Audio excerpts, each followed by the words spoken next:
Shalom, kekasih-kekasih Tuhan. Pagi hari ini kembali kita membaca dan merenungkan firman Tuhan dengan judul Persiapkan Diri Kita. Kamis edisi Injil Markus bersama dengan saya, Fani Paendong. Markus pasal 11 ayat 1 sampai 19. Ketika Yesus dan murid-muridnya telah dekat Yerusalem, dekat Betfage dan Betania yang terletak di Bukit Zaitun, Yesus menyuruh 2 orang muridnya dengan pesan, "Pergilah ke kampung yang di depanmu itu.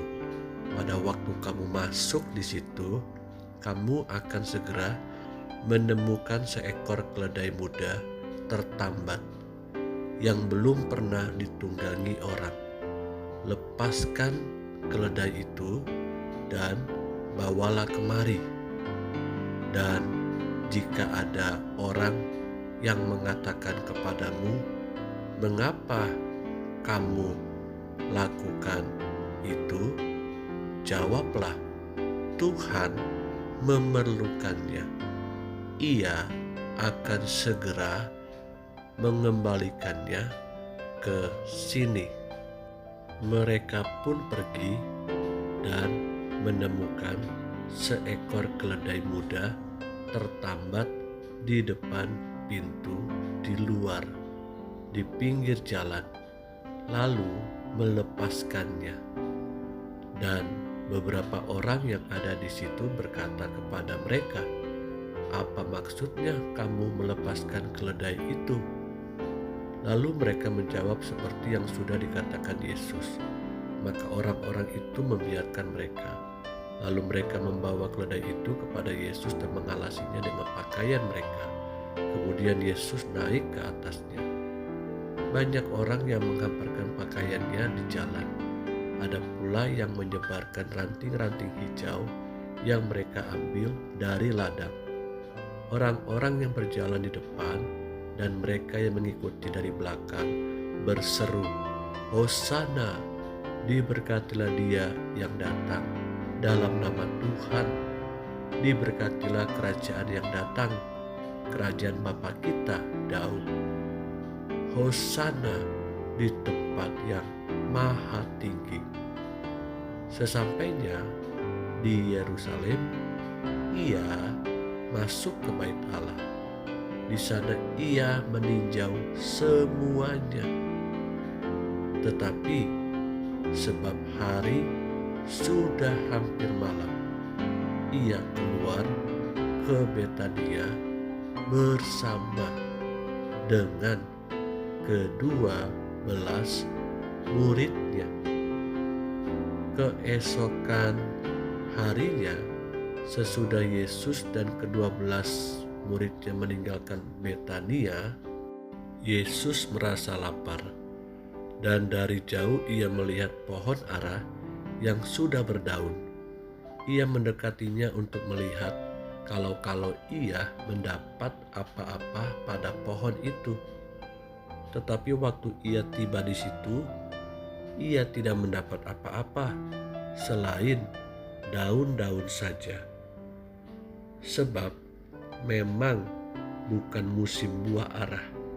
Maka katanya kepada pohon itu, 'Jangan lagi seorang pun makan buahmu selama-lamanya.' Dan murid-muridnya pun mendengarnya.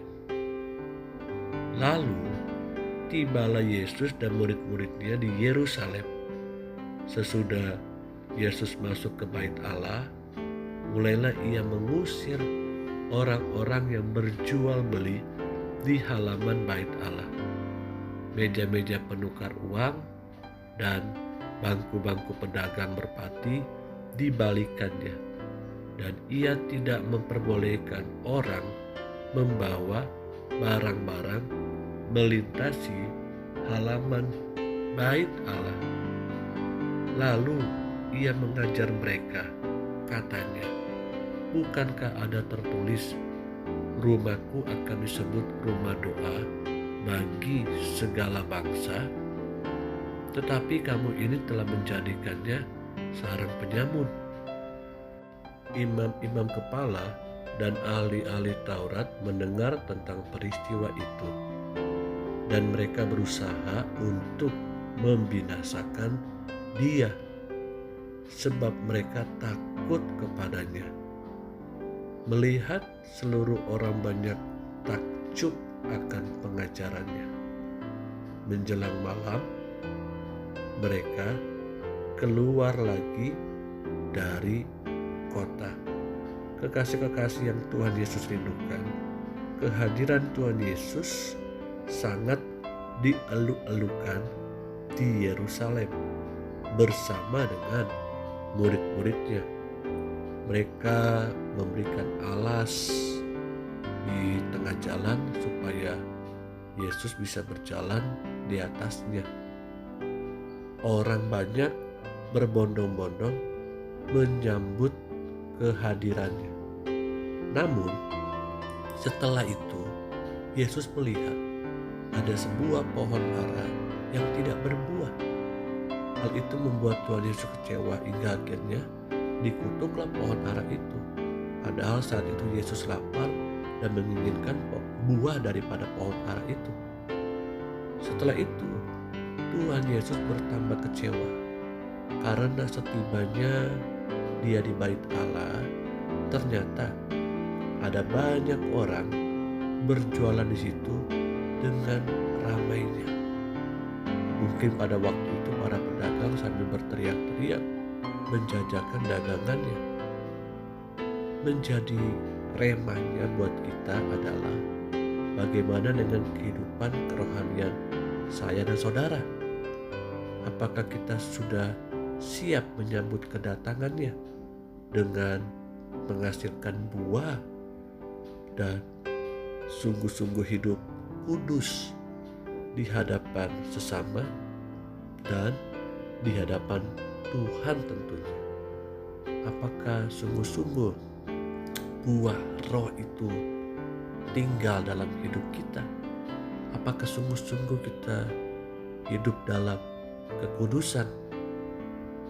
Hati-hatilah dengan buah yang kita hasilkan, karena yang Tuhan Yesus inginkan buahnya itu tinggal tetap, dan buahnya itu manis rasanya, bukan asam, sehingga hati Tuhan Yesus sangat disenangkan dengan persiapan kita untuk menyambut kedatangannya. So, jadi hari ini buat kita bersama-sama, renungannya membuat kita boleh betul-betul sadarilah, persiapkanlah diri kita sejak saat ini sehingga kita siap menyambut kedatangannya. Kita tidak ada satupun yang tahu kapan kita akan menyambut kedatangannya, kapan hari Tuhan itu akan datang. Namun menjadi sebuah pesan yang kuat buat kita hari-hari ini. Mari bersama-sama hasilkan buah roh, dan hiduplah dalam kekudusan dimanapun saya dan saudara berada. Haleluya, haleluya, amin.